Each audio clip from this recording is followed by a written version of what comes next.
Does anyone even logic? Well, I think it depends to some degree on what you mean by stronger. So physical strength is one element, and like if you look at mythological heroes, imagine that the stories of heroes are fragmented elements of the archetype.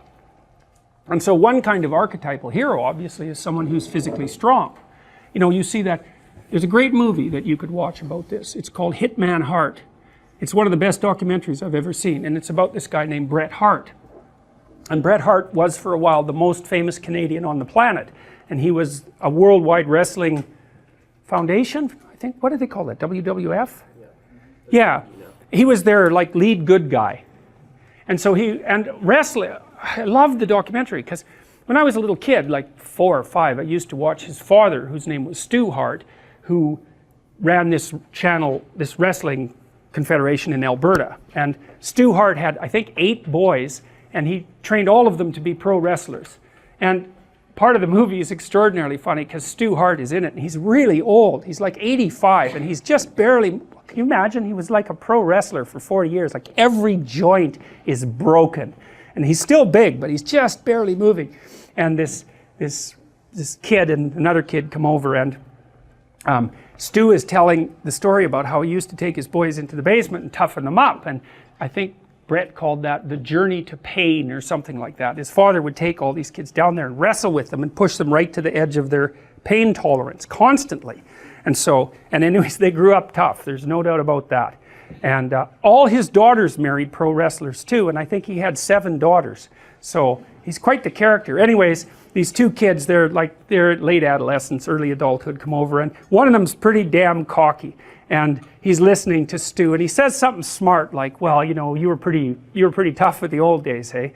And Stu looks at him and says, well, why don't you come down to the basement with me? And he says, well, look, I don't want to hurt you, old man. And so the filmmakers follow them into the basement, eh? And like they're kind of standing there, and the old guy grabs him in a headlock and takes him like, he's like a snake, eh? He's got him in a headlock like so fast, and the kid doesn't know what to do. And then, so Stu, like, who knows how to put a headlock on someone, he's like flexing his forearm, yeah, which is like still not so bad a forearm. And he's got, this guy's face is just, he's like he's stepped in a bear trap, plus he's absolutely shocked that this old guy got him. And so he's kind of gasping. And Stu says something like, you watch, if I flex this muscle just right, you can see this vein on his forehead start to pop out. It's extraordinarily funny. Anyways, Bret Hart plays out the good guy archetype, and Bret's, like, he's a solid guy, but I would say he's not particularly sophisticated, and I'm not being cruel about that. I mean, he had a great career, and he's tough as a boot, and so good for him. But he plays out this good guy archetype, and he gets tangled up in it. And now, I don't remember your damn question, but I am trying to answer it. Tell me the question again. So I was wondering how, in reality, you go from who's strongest and who's weakest to what's good and what isn't. Oh yes, okay, exactly. Well, so one of the things I really liked about this movie was it showed me why people watched wrestling, and I couldn't because certainly they're not appealing, and I'm not being, there are different strata of conception of abstraction that any entertainment process has to appeal to. And you know, most people don't go to movies. And that's actually because, it really is because movies operate at a level of sophistication that is too high for many people. Just like novels. I mean, hardly anyone reads, you know, and if you, about 15% of the population, might be 20%, cannot read well enough to follow written instructions. And so, and people who are, maybe it's 15% of the population or 10%, have never finished a book, never. And so, and it is that high. But you still, there's still, the archetype still needs to manifest itself at different levels, and so it manifests itself in wrestling. But even there, where it is physical force, it's not just physical force. Like, it's a drama between good and evil. And you can see this so clearly in the Bret Hart documentary, because he's the good guy, and you know, the bad guys are really over the top bad. It's a real drama. It's like, it's good versus evil in the ring every time. And hopefully good wins, but good often gets, you know, maybe the bad wrestler brings 2 of his friends in, and they bring in chairs and they bash the hell out of the good guy, and the whole audience is just outraged by this. And the documentary does a lovely job of showing that. But So even at the level of physical combat, let's say, you can't reduce what's good to what's strong. It's just one element of it. Better to be strong than to be weak. And so you can have a strong hero because it's better to be strong than to be weak. But it's better to be strong and kind than to be strong. And it's better to be strong and kind and wise than to be strong and kind.